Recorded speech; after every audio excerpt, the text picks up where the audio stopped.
Hey guys, here's another quick tutorial. This one is for side crow, and I'm going to show you two ways to come into side crow today. One from chair pose with a twist, and the other one from a double toe stand.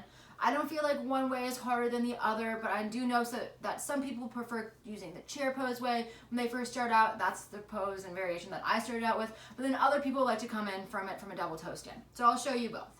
And as always, this tutorial is going to be mainly cues with a few tips and tricks sprinkled in along the way as they come to my mind. But yeah, I'm just going to go ahead and get started, and since I'm closer to the ground, I'm going to start with the toe stand variation. So to come into side crow from toe stand, you obviously first have to come into toe stand. So you come there, and I'm going to start by twisting to the right. And when I twist to the right, I got to take my knees to the left side of my mat, so the left top corner. And if I'm twisting towards the left, I'm going to take my knees to the right top corner. So just keep that in mind.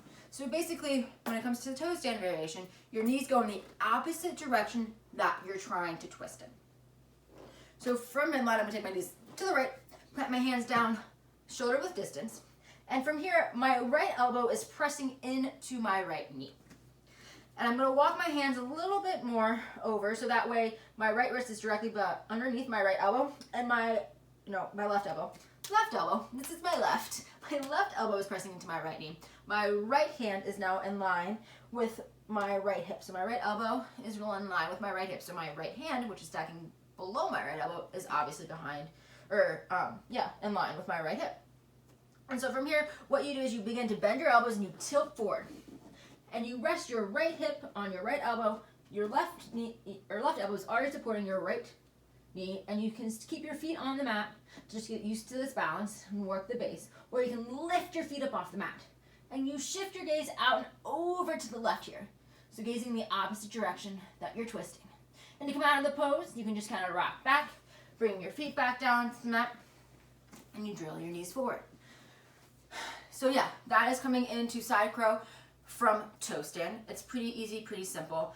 And because I mix my lefts and my rights up on that round, my left elbow is what's pressing into my right knee.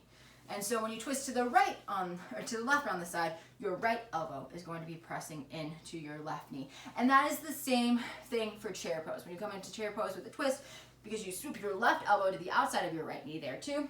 So your left elbow is supporting your right knee. When you twist to the left, like I'm about to show you, your right elbow is supporting your left knee. And when you first start out, it's totally okay to have your hips resting on the elbow. So on that side, my right hip was resting on my right elbow for support. However, as you get more advanced in the posture and you practice it more and more, you kind of want the goal to be to shift your right elbow, in this case, or your right hip in this case, off of your right elbow. So that way all of your weight is supported on one arm, one elbow. I know that sounds really crazy and all, but it's a good goal to have. And to do that, you just don't have your right arm in line with your right hip. Have it a little bit further out over towards the right, so that way your hip doesn't have anything to land on initially. So that's a little cue, tip, trick to advance your practice towards not having all of your weight on two elbows, but only having all of your weight on one elbow. And so coming into from a chair pose with a twist, you obviously come into chair, and I'm going to take my twist to the left. So I'm going to take this right elbow and I'm going to hook it to the outside of my left knee, twisting to the left. And from here, my hands come down on the mat, shoulder width distance apart. Okay, I plant my hands down on the mat and I bend my knees a little bit, so that way my hips are lower to the ground. And I begin to shift my weight over to the left as I begin to lower my elbows, and I lower my hips down onto my left elbow. Because when you already set up the pose and you take your hands down, even before you take your hands down to the mat, so as soon as you take your chair pose with a twist, you already have your right elbow pressing into your left knee. So when you take your hands down to the mat, your right elbow is still pressing into your left knee.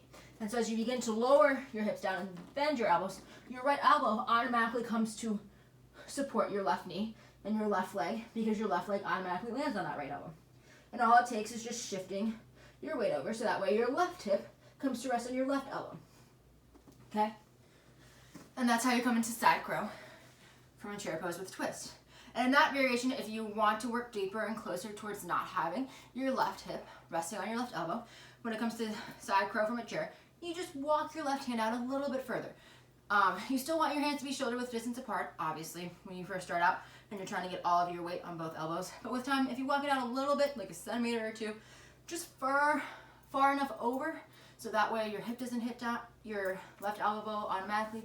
That's perfect. Also, another way to begin to practice having all of your weight on one elbow is to shift your elbow out a little bit so that way your hip can slide off, and then pull your elbow back into midline.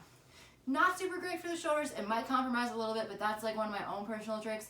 And since I lift a lot off of my mat, I feel okay doing that. I don't do it often, or try not to do it often, just to save my shoulders. So if you have super strong shoulders, do it like every now and then, but don't try to do it all the time because eventually it might injure your shoulder in some way. So yeah, that is side crow.